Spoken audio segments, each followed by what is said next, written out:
Hey, how's it going everyone, and welcome to another Gamerversary video. And today I'm going to be covering Marvel vs. Capcom. And so let's get on into it. Just going to go over the history a little bit. So Capcom's been on fire with their fighting games. So back in '96 they did their first crossover with X-Men vs. Street Fighter. And I've already done an anniversary video on this. If you'd like to check that out, I'll leave a link in the description down below. Alright, then fast forward to 1998, Capcom released their third crossover, and that is, of course, Marvel vs. Capcom Clash of Superheroes. It was released in the arcade, and I had a chance to play this at the mall. So I'm going to break down the premises of it. And like the basis of it is, it's a crossover. You get to choose two characters, just like X-Men vs. Street Fighter and Marvel Superheroes before that. You just basically choose two characters, tag up, and you just face your opponents, like whether it be the AI or another player. So basically, if you're playing alone, against the AI, so you basically clear all the other teams out, and you can get onto the main boss, which is Onslaught. But for many of you know, Onslaught is the main big bad from the Marvel comics, basically, from the X-Men universe. He's basically a combination of Professor X and Magneto.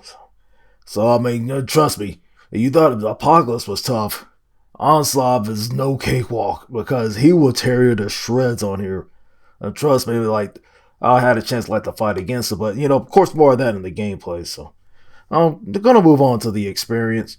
So basically, I had a chance to play this at the moment, like I mentioned earlier. I had Spider-Man and Venom as my tag team, so I just thought I'd try them out.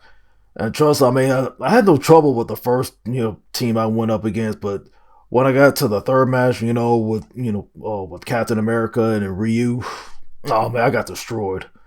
I was barely, trying to take out one of them, but like I said, Ryu is just OP, man. It's like they always try to make him tough, like the beat and stuff like that. But so, anyways, yeah, that was my arcade experience with it. My next experience with it was, on the home ports, because I had a chance to play this on the PlayStation. Trust me, renting that game was a waste of money because it didn't have the tag team mode on there, except for one mode on there where you can tag team on there. But after that, no, the game was just trash. But however, the Dreamcast version was a whole lot better because it played just like the arcade. You can tag in and out. Cool, and of course it has other modes on there. Like your usual survival, time attack, things like that. So this is really cool about it. And then, of course, I had a chance to go through the story mode. Again, I chose Spider-Man and Venom to get through it. It was cool, beating it and seeing their ending and things like that. So, I never had a chance to go back through it again with the other characters just to see what their endings are like. But yeah. So that's my experience with it. So, I'll get down to the final verdict. I'm gonna give Capcom credit because continue with their crossovers. With the Marvel property, mine is Infinite. We're not gonna discuss that game. So hopefully, you enjoy the gameplay of me using Wolverine and War Machine. And of course, I'm going to give Marvel vs. Capcom, I'm going to give this a 4.5 out of 5. That's my verdict of it. I definitely want to hear your thoughts about it. What your experience is with this game. The business. Leave your comments down below. Leave a like. Subscribe. This is Sinister. Be easy.